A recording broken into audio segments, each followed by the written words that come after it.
바라보게 하신 줄로 믿습니다. 우리가 하는 일이 우리 마음대로 다 잘 되고 우리 뜻대로 다 잘 될 때가 있지만 때로는 무엇을 해도 안 될 때가 있습니다. 하면 할수록 꼬일 때가 있습니다. 차라리 아무것도 안 하고 가만히 있는 것이 나을 때가 있습니다. 여러분 그럴 때 혹시 없으셨습니까? 무엇이든지 좀 하려고 그러면 더 안 됩니다. 그 결과가 나빠집니다. 노력을 안 하는 건 아닌데 열매가 없습니다. 어떻게 해야 될까? 길이 없다고 느껴질 때가 있습니다. 우리의 인생 살면서 여러 가지 문제 속에 그런 것이 있을 수 있고 또 영적으로도 그럴 때가 있습니다. 내가 이유 없이 영적 침체를 겪을 수도 있고 하나님을 더 깊이 만나고 싶은데 하나님을 잘 못 만날 때가 있습니다. 하는 일은 안 됩니다. 그런 일들을 하나님이 허락하실 때가 있습니다. 왜 그럴까요?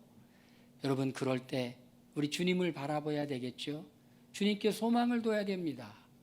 우리의 힘과 능력이 아니라 하나님이 뭔가를 하시려고 하는구나. 우리 믿음의 사람들은 우리가 어려울 때 낙심하는 게 아니라 믿음의 사람들은 주님을 바라봅니다. 주님께 소망을 둡니다. 주님께서 무엇을 하시려고 하는가 기대해야 됩니다. 믿음이 있는 사람과 믿음이 없는 사람의 차이는 어려울 때 믿음이 없는 사람은 실망합니다. 포기합니다. 그런데 믿음이 있는 사람은 어려울 때 하나님을 더 붙잡습니다. 하나님을 의지합니다. 기도하게 됩니다. 오늘 말씀에 한 여인 이야기가 나옵니다. 이 여인의 얘기를 들어보면 참 어려웠었겠구나. 소망이 없었겠구나. 12회를 혈루증으로 알아온 한 여자가 있습니다. 12회를 혈루증으로 알았다. 여인의 몸에서 이렇게 피가 멈추지 않는 거죠. 얼마나 고통스럽겠습니까? 많은 의사에게 많은 괴로움을 받았고 가진 것도 다 허비하였는데 아무 효험도 없고 도리어 더 중하여졌던 차에 참 이것보다도 더 고통스러운 것이 많지 않겠죠? 많은 의사에게 많은 괴로움을 받았다. 한마디로 표현하면 이렇게 표현할 수가 있어요. 고쳐보려고 몸부림치면 몸부림치고 수령에 빠졌는데 나오려고 몸부림치면 더 수령에 깊이 들어가는 거예요. 이 의사에게 가서 치료받으려고 해도 안 되고 저 의사에게도 치료받으려고 해도 안 되고 많은 괴로움을 받았다. 이렇게 하면 된다. 저렇게 하면 된다. 하지만 되는 게 없었어요. 많은 괴로움을 받았고 그걸로만 끝난 게 아니죠. 가진 것도 다 허비했다. 돈을 다 낭비했다라는 것이죠. 경제적으로 낭패를 봤다라는 것이에요. 그런데 조금이라도 좋아졌으면 괜찮을 텐데 아무 효험도 없고 더 비참하게 되었어요. 더 중하게 되었더라. 여러분 혹시 이런 적 없어요? 내가 뭔가 노력하면 노력할수록 더 안 되는 거예요. 몸부림치면 몸부림치면 더 꼬이는 거예요. 여러분 그런 적 없으셨습니까? 그런 적 있었던 적이 있을 겁니다. 내가 발부둥 치면 발부둥 칠수록 되는 게 아니라 발부둥 치면 발부둥 칠수록 더 안 되는 거예요. 내가 게으르고 내가 악하고 내가 노력을 안 해가지고 어려워진다면 그래 내 잘못이야. 내가 노력을 안 해서 그래. 내가 열심히 부족해서 더 열심히 해야지. 더 열심히 하면 될 거야. 내가 더 노력하면 될 거야. 이게 아니잖아요. 내가 노력을 안 한 게 아니에요. 내가 몸부림을 쳤어요. 내가 정말 벗어나려고 했는데 모든 걸 다 잃어버리고 몸은 더 안 좋아졌어요. 그런 마음이 들 때, 그런 상태에 있을 때 사람들에게 찾아오는 것은 절망이죠. 절망입니다. 여러분 하나님은 그런데 우리가 절망의 밤에 우리를 만나주시는 거예요. 우리 자신에 대해서 때로는 우리가 하나님께서 우리 자신에 대해서 정말 실망하기를 원하세요. 절망하기를 원하세요. 하나님 아니면 안 된다고 고백하기를 원하실 때가 있어요. 여러분 맞아요. 그럴 때 있을 겁니다. 혹시 그런 분 있을 수도 있습니다. 내가 노력을 안 하는 것이 아니라 노력을 했는데 더 상황이 나빠지고 그리고 더 중하여졌습니다. 이제 어떻게 해야 될까요? 이제 노력을 멈추시고 여러분 하나님을 바라보시길 바랍니다. 하나님을 기대하시길 바랍니다. 하나님께 소망을 둬보시길 바랍니다. 제가 일주일 동안 하나님과 동행하는 삶을 살겠다고 결심하면서 하나님이 제 마음 가운데 주셨던 확신은 이런 거예요. 네가 하는 게 아니야. 내가 하는 거야. 여러분, 저는 이렇게 목회를 하는 사람이잖아요. 제가 얼마나 잘하고 싶겠습니까? 얼마나 내가 멋있게 하고 싶겠습니까? 그런데 하나님이 제게 마음을 감동을 주신 거는 그런 거예요. 네가 하는 게 아니다. 내가 하는 거야. 여러분, 우리가 정말 열심히 하고 싶어서 여러 가지 방법으로 노력하지만 여러분, 결국은 이렇게 고백해야 돼요. 우리가 노력하지만 역사하시는 분은 하나님이에요. 사람이 마음으로 그 길을 정할지라도 그 걸음을 인도하시는 분은 하나님이라고.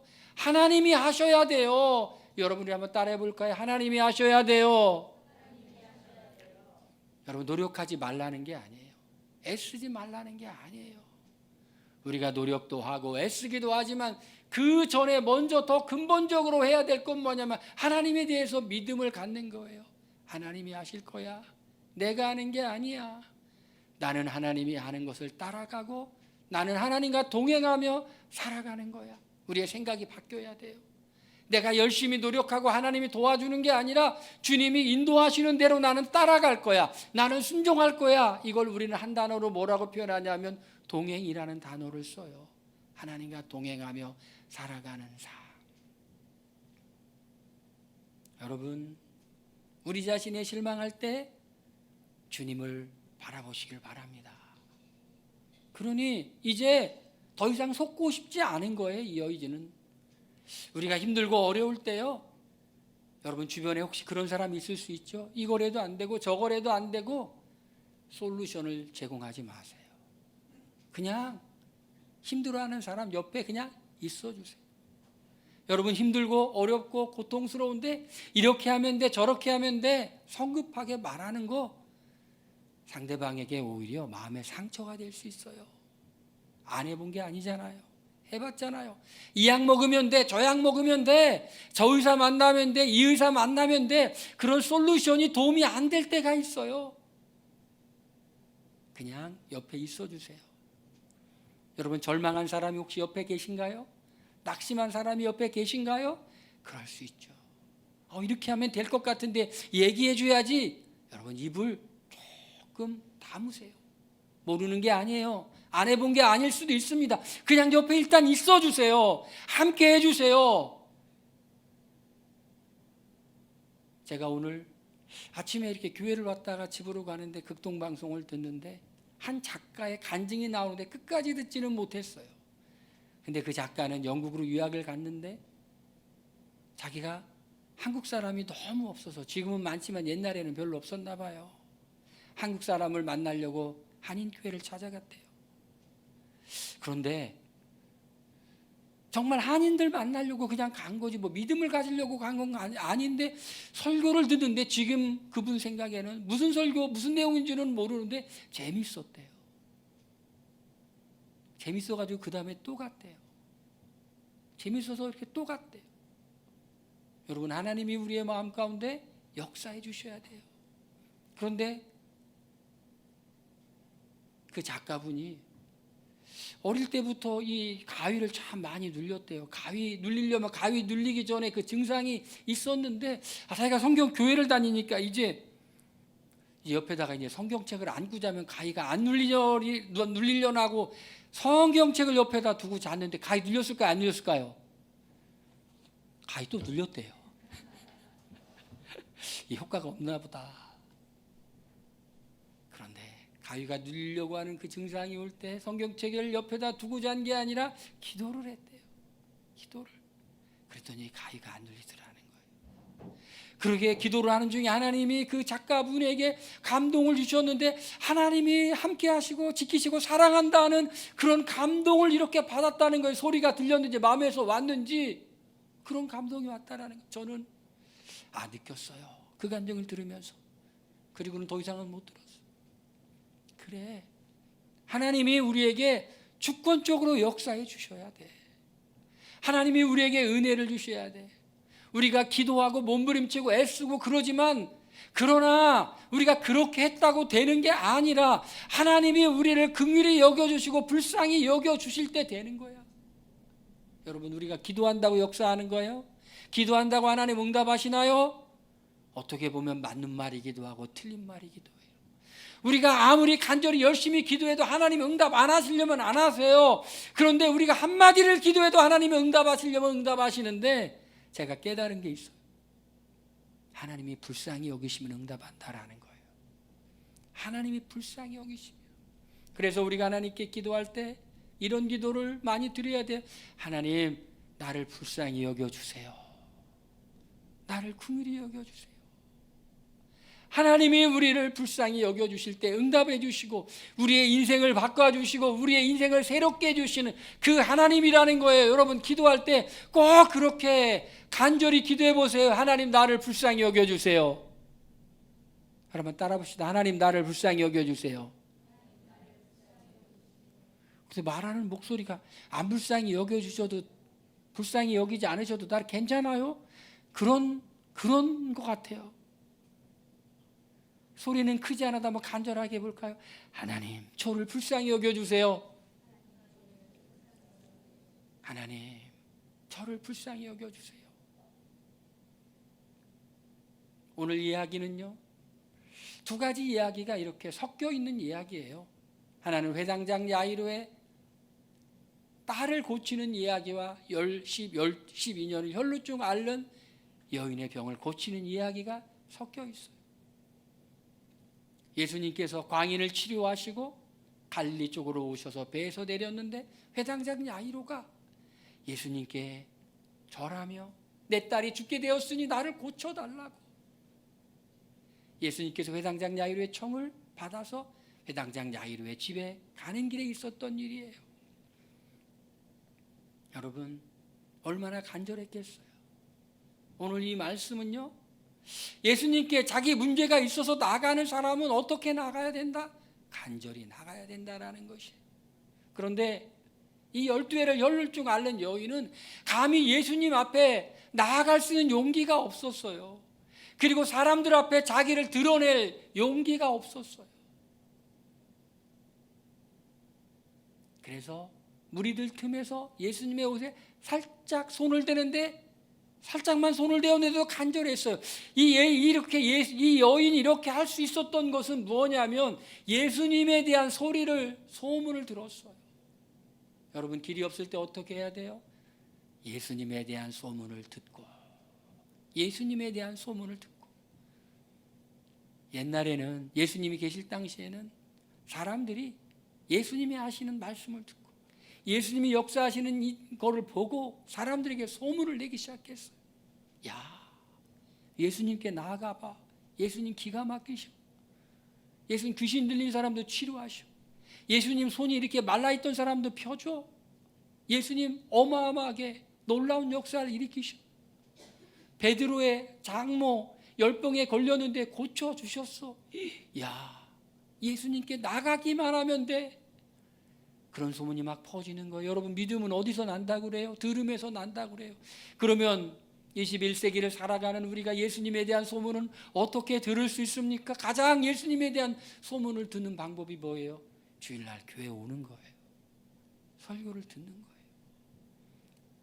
그리고 일주일에 한 번 설교 듣는 것이 아니라 또 영적인 갈급함으로 수요일날, 금요일날 예배 장소 나오든지, 또 못 나오면은 우리 교회 유튜브를 통해서 말씀을 듣는 거예요. 믿음은 들음에서 나는 겁니다. 우리 이런 말씀을 들을 때, 성령께서 역사해 주실 때 우리의 마음 가운데 성령께서 한번 해볼까? 한번 믿어볼까? 말씀을 의지해서 도전해볼까? 그런 마음이 드는 거예요. 우리의 마음을 바꿔주시는 분은 누굽니까? 성령님이 우리의 마음을 바꿔주시는 거예요. 설교를 자꾸 들어야 돼요. 할렐루야. 그것만으로 조금 부족하다고 느낄 때 우리는 어떻게 해야 되죠? 우리는 성경을 또 공부를 하는 거예요. 성경을 읽기도 하고 공부하기도 하고 묵상하기도 하고 예수님에 대한 얘기를 자꾸 들어야 돼요. 예수님에 대한 이야기를 자꾸 들을 때 우리 속에 있는 부정적인 생각들, 불신앙적인 생각들, 안 될 거야 라고 하는 그런 모든 의심들은 떠나가고 예수님의 말씀대로 하면 될 거야. 할렐루야. 예수님을 의지하면 될 거야. 내가 예수님을 나의 구원자로 믿을 뿐만 아니라 내 인생을 예수님께 맡기면 될 거야. 할렐루야. 이런 믿음이 성경을 듣고 읽고 묵상하고 암송하면서 우리의 마음 가운데 들어와야 돼요. 그런데 한 가지 더 있어요. 예수님 계셨을 당시에 이 여인이 예수님에 대한 소문을 들었죠? 소문을 들었다. 저는 이 말씀을 들으면서 우리에게 어떤 책임감이 있다라는 것이 제 마음속에 싹 왔어요. 여러분, 우리에게는 책임이 없을까요? 우리에게 책임이 있어요. 우리도 소문내야 돼요. 예수님에 대한 소문내야 돼요. 예수님으로 인해서 변화된 내 인생, 예수님으로 인해서 새롭게 산 내 인생에 대해서 소문을 낼 책임이 있다라는 거예요. 여러분, 우리의 인생 가운데 정말 예수님을 믿어 변화된 그런 간증이 있고 변화된 삶이 있고 이것을 얘기해야 돼요. 얘기해야 될 의무가 있는 줄로 믿으시길 바랍니다. 얘기해야 돼요. 우리가 소문내야 돼요. 나 예수님 믿어서 정말 구원받았을 뿐만 아니라 예수님의 뜻대로 살려고 동행하면서 하나님의 인도대로 살았더니 사망의 음침한 골짜기에서도 나를 건져주셨고 미끄러운 바위에서도 나를 건져주셨고 내가 죽지 않고 살아서 하나님의 영광을 선포하고 있어. 시시로 그런 간증이 있어야 돼요. 어떤 형제가 저한테 성경 공부를 받을 때 그러더라고요. 어떤 세미나에 가서 세미나를 인도하는데 정말 자신이 없어서 간절히 기도했더니 사람들 반응이 너무 좋았다고. 삶 속에서 만난 하나님이에요. 그런 소문을 내야 돼요. 우리 한번 따라합시다. 소문을 내자. 소문을 내자. 그런 일을 경험하고 소문을 내는 거예요. 이 여인이 예수님에 대한 소문을 듣고 뭐가 생겼을까요? 믿음이 생겼어요. 왜? 이제 다른 방법은 없기 때문에, 다른 것으로 안 되기 때문에 예수님, 이 예수님께 한번 걸어보자. 예수님께 나아가보자. 그런데 우리 예수님께 나아가려고 할 때 방해가 있어요. 여러분, 예수님 만날 때 순수하게 이렇게 오신 분도 계시지만 예수님을 믿으려고 할 때 많은 방해를 극복하고 오신 분들이 많을 거예요. 외부적인 환경에 의한 방해도 있고 내 자신이 나를 방해하기도 해요. 여기 보니까 말씀 보니까 무리 가운데 끼어 뒤로 와서 그의 옷에 손을 대니라고 이렇게 말씀에 기록되어 있어요. 무리가 문제예요. 무리가 예수님 주변에 사람들이 있는데 그 사람들이 진정한 예수님의 제자, 예수님을 믿고 따르는 사람들도 있지만은 그 예수님 집에 주변에 있는 그 사람들 중에서 예수님께 오히려 나아가는데 오히려 방해가 되는 그런 사람들이 있어요. 예수님 주변의 무리들, 여러분, 예수님 바리새인들을 막 책망합니다. 너희들도 하나님 앞에 나아가지 못할 뿐만 아니라 사람들이 하나님께 나아가는 길을 못 가게 너희들이 지금 막고 있어. 예수님의 주변에는 제자들과 그리고 예수님을 딱 그냥 쫓아다니는 그 무리들, 구경꾼들이 있었어요. 우리가 주님께 나아가려고 그러는데 정말 참되게 믿는 사람들을 만나면 참되게 믿음을 갖지만 참되게 믿지 않는 구경꾼 같은 사람들이 있으면 믿음이 자라지를 않는 거예요. 그래서 사람들이 이런 얘기를 합니다. 내가 교회를 안 다니는 누구 때문이라고, 교회 다니는 누구 때문이라고. 사실 핑계일 수 있죠. 여러분들, 그건데 이걸 아셔야 돼요. 예수님 살아계실 때도 예수님 주변의 무리들, 그 사람들 때문에 예수님께 정말 나아가는데 방해를 받았던 사람들이 있지만 그 방해를 뚫고 나아가야지 진정으로 예수님을 만날 수가 있어요. 북적북적 교회의 사람들이 북적북적 하지만 그 북적북적한 그 사람들이 오히려 내가 예수님을 믿는데 도움을 주는 게 아니라 방해를 줄 수도 있어요. 그런데 어떻게 해야 돼요? 무리 가운데를 뚫고 나아가서 예수님의 옷자락에 손을 대어야 돼요. 그의 옷에 손을 대어야 돼요. 할렐루야. 여러분, 우리가 예수님께 나아가는데 또 방해받는 게 있어요. 그거는 우리 자신이에요. 우리 자신들. 어떻습니까? 이 여인은요 12회를 혈루증으로 앓았어요. 구약의 율법을 보면 이 여인은 부정한 여인이에요. 그래서 이 여인은 성전의 제사에 참여를 할 수가 없어요. 부정하기 때문에. 영적으로도 그리고 사회적으로도 이렇게 소외된 버림받은 여인이에요. 얼마나 자신이 없겠어요. 내가 무슨 저주를 받아서, 내가 무슨 죄를 졌길래, 하나님이 나를 얼마나 싫어하길래 내가 하나님의 은혜와 사랑을 받지 못하고 이렇게 되었을까? 우리 자신을 바라봐야 돼요. 주님께 담대히 나아가고자 할 때 우리 자신에 대해서 실망한 마음이 있을 수가 있어요. 우리 자신에 대해서 자격이 없다는 그런 생각이 있을 수가 있어요. 저는 참 가슴 아픈 게, 참 친했던 친구인데 군대 갔다가 백혈병이 걸려가지고 돌아와서 결국은 세상을 떠났어요. 근데 그 친구에게 제가 가서 교회 가자고 복음을 전하려고 갔어요. 그 친구의 할아버지는 목사님이셨어요. 근데 목사님이셨는데 뭔가 상처를 받아서 그 아버지는 전혀 교회를 안 가고 불교 신자가 되었어요. 그랬더니 그 아버지가 큰아들이 병에 걸리니까 그런 생각이 들었나 봐요. 아이고, 우리 아버지가 목사님이었는데 내가 교회를 안 가가지고 애가 이렇게 되나, 자식들을 교회를 보냈어. 제가 그 친구에게 교회 가자고 복음을 전했는데 그 친구가 이런 얘기를 해요. 그 친구가 불량 청소년이었거든요. 나는 교회 못 가.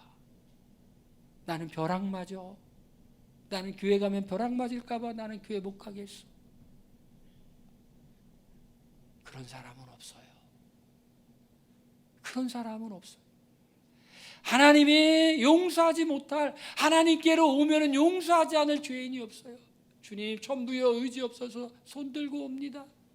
주님, 나를 불쌍히 여겨주시면 나를 긍휼히 여겨주시옵소서. 이렇게 나가는 사람에게 주님은 손을 잡아주세요. 이 여인이 예수님께 나가고자 할 때 자기는 사회적으로 소외받은 사람이고 그리고 종교적으로 부정한 여인인데 예수님께 나갈 때 얼마나 주저했겠습니까? 그 마음에 갈등이 있었겠습니까? 그러나 나갔어요. 여러분, 마음속에 나는 하나님의 사랑을 받을 자격이 없다고 생각하지 말고, 나는 부족해서 하나님이 필요해. 나는 연약해서 하나님이 필요해. 나는 죄인이니까 예수님께 나가서 죄를 용서받을 거야. 그렇게 예수님께 나아가시길 바랍니다. 예수님의 옷자락에 손을 대었더니 혈루의 근원이 마르며 병이 나은지를 깨달았어. 야, 신기하다. 병이 나았는데 이 여인이 병이 나은 줄을 깨달으면 즉시로 몸에 느낀 거예요. 여러분, 우리가 병 위에 이렇게 치유가 일어날 때 정말로 그때 느낄 수도 있고 못 느낄 수도 있어요. 근데 이 여인은 딱 느꼈어요. 치유받았다는 걸 느꼈어요. 제가 옛날에 그 젊은 시절에 필리핀 선교 갔다가 돌아오는데 제 옆에 탄 자매님에게 복음을 전했는데 이 자매님이 복음을 거부했어요. 그런데 비행기가 이렇게 필리핀에서, 그 당시에는 김포공항인데 김포공항으로 싹 내려오는데 갑자기 기압이 뭔가 안 맞아서 제 귀가 너무너무 아프더라고요. 옆에 있는 그 자매님도 귀가 너무너무 아프고, 그래서 제가 기도해서 하나님 이 귀를 낫게 해주세요. 그리고 이 귀가 나으면 옆에 있는 자매님을 위해 기도하고 복음을 또 전할게요. 그리고 기도를 싹 했는데 싹 낫는 거예요. 이럴 때는 할렐루야 그래야 되는 거 아니에요? 그래서 그 옆에 있는 그 자매님한테 으아 울고 막 그래 너무 아파가지고 제가 기도해도 돼요? 그러니까 하라고 하더라고요. 워낙 아프면 그래요. 그래서 제가 기도를 했어요. 주여 주여. 그랬더니 그 자매님이 나중에 얘기를 하는 거예요. 제가 주여 주여 하는데 뭔가 귀에 쏙쏙 들어오는 것처럼 되더니 치유되었더라. 치유되었더라. 앞에 두 명 죽어도 아멘 안 하네. 그렇게 했더니 치유되었더라. 네. 할렐루야. 유재병 집사님 오늘 밥 두 그릇 드세요. 어떤 때는 그렇게 즉시로 그래 낫는 수도 있어요. 느낄 수도 있어요. 제가 저를 잘난 척 하려고 하는 게 아니라 하나님의 역사가 그렇다라는 거예요. 하나님의 역사하실 때는 그렇게 본인이 느낄 수도 있는 거예요. 물론 집에 가서 나올 수도 있고. 이 여인이 느꼈어. 혈루의 근원이 말았다는 걸 느꼈어요. 그런데 예수님이 세 번째로는 어떻게 해야 되냐면 예수님이 질문하셔요. 그 많은 사람들을 둘러보시고 누가 내게 손을 대었느냐? 누가 내게 손을 대었느냐? 제자들이 그럽니다. 예수님, 무리들이 에워싸 미는 걸 보세요. 누가 손을 대었는지 왜 찾으세요? 그런 뜻이죠. 근데 예수님은 누군가 손을 대었을 때 예수님의 능력이 이렇게 나간 걸 느꼈어요. 예수님의 능력이 이렇게 나갔어. 누구에게 그 능력이 나갔다고요? 간절함으로 여러 가지 방해를 극복하고 믿음으로 온 그 여인에게 예수님의 능력이 이렇게 나간 거예요. 예수님이 여인에게 이렇게 말합니다. 내 믿음이 너를 구원하였느니라. 할렐루야. 예수님이요, 이 말을 이 여인에게 꼭 해주고 싶었어.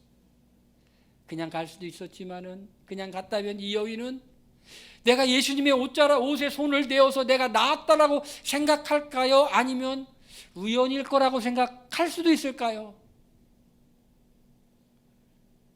사람은요, 금방 잊어버려요. 금방 잊어버려요. 그리고 이상해요. 여러분의 인생 가운데 하나님이 응답하시고 도와주신 거 많이 있죠? 할렐루야. 많이 있을 거예요. 그런데 또 여러 가지 어려움과 걱정거리가 눈앞에 생기면은 그때 하나님이 역사해 주시니까 이번에도 역사하실 거라고 믿고 안심하는 게 아니라 그때 역사하셨지만 이번에는 안 하시면 어떡하지 하는 생각이 들어요. 그리고 그때 옛날에 그런 일이 우연이었을 것 같아요. 영국의 유명한 설교자가 대학생들에게, 젊은이들에게 설교를 쫙 했더니, 기도 응답에 대해 설교를 했더니, 설교를 들었던 한 젊은이가 설교 끝나고, 목사님, 우연 아닙니까? 그래서 그 목사님이 이렇게 대답했대요. 그 우연은 내가 기도를 안 하는 순간 일어나지 않습니다. 우연이라고 생각해. 예수님은 예수님 때문에 그런 일이 있었다는 것을 그 여인에게 알려주고 싶었는데, 그건 뭐냐면 예수님이 주고 싶은 진정한 선물은 그 여인이 치유되는 것뿐만 아니라 그 여인이 진정한 믿음을 갖는 거예요. 내 믿음이 너를 구원하였느니라. 여러분, 우리가 기도에 응답받고 우리가 어떤 역사를 체험하고 그걸로 끝나면 안 되고, 그걸 통해 우리가 믿음으로 앞으로도 살면 이렇게 되는구나라고 하는 믿음을 가지시길 바랍니다. 가장 귀한 선물, 예수님이 우리에게 주고자 하는 가장 귀한 선물은 바로 믿음이 성장하는 거예요. 세상은 흔들립니다. 작은 배를 타고 가면요, 바람이 조금만 불러도 흔들릴 뿐만 아니라 뒤집어지기도 해요. 그런데 큰 배를 타고 가면은 어지간한 바람에는 괜찮아요. 제가 신학대학원 다니던 시절에 울릉도 갔다가 아주 죽을 뻔했어요. 아주 울렁거려가지고. 그래서 울릉도인가 봐요. 울릉울릉 간다고 그래가지고. 갈 때는 귀 밑에 붙이고 가가지고 괜찮았는데, 이거 효과인 줄 모르고 자신감이 생기더라고요. 별거 아니네? 그걸 띄었어요. 그리고 이 조그마한 유람선 이거 통통 이 울릉도 한 바퀴 도는 거 그거 타고 막 얼굴이 노래지고 죽다 살았어요. 올 때는 그냥 냅다 그냥 자자고 자는데 끝까지 잤어야 되는데 또 깬 거야. 또 이게 또 죽은 줄 알았어요. 아주 옛날이니까 배가 좋지 않았죠. 근데 그 뒤로 울릉도를 가는데 배가 엄청 커졌더라고. 계속 배를 타고 가는데요, 뭐 기차 같아요. 막 샥 가다가 이렇게 기차 살짝 털고 가는 거죠. 살짝, 살짝. 여러분, 우리 인생에 믿음이 커지면 큰 배처럼 어지간한 일에는 흔들리지 않아요. 그걸 예수님이 그 여인에게 주길 원했던 거예요. 예수님 마지막 말씀으로 이렇게 말씀하십니다. 평안히 가라. 내 병에서 놓여 건강할지어다. 평안히 가라. 예수님이 여인에게 평안을 선물하는 거예요. 그냥 갔으면 이랬을지도 몰라요. 아이고, 또 재발하면 어떻게 하지? 또 재발하면 어떻게 하지? 예수님이 이렇게 말씀하세요. 평안히 가라. 내 병에서 놓여 건강할지어다. 예수님이 이렇게 선포하셨기 때문에 이렇게 될 줄로 믿습니다. 전혀 이 여인에게 재발하지 않았을 줄로 믿습니다. 여러분, 우리 인생이 뭘 해도 안 되고 꼬이고 그럴 때가 있을 겁니다. 노력해도 안 될 때가 있을 겁니다. 그럴 때는 주님이 지금 나를 부르시고 계시는구나. 더 큰 은혜를 주시기 위하여, 더 큰 축복을 주시기 위하여, 나에게 놀라운 은혜를 주시기 위하여 나를 부르시고 계시는구나. 할렐루야. 이 믿음 가지고 예수님께 나가면 살 거야. 예수님께 나가면 살 거야. 예수님의 옷에 손을 잡으면 살 거야. 할렐루야. 이 믿음으로 사시기를 주의 이름으로 축원드립니다. 우리 이 시간에 함께 기도하겠습니다. 주님, 우리가 이 여인처럼 정말 믿음을 가지고 예수님의 옷에 손을 대기를 원합니다. 한번 해보겠습니다. 주님, 다 같이 동성으로 기도합니다.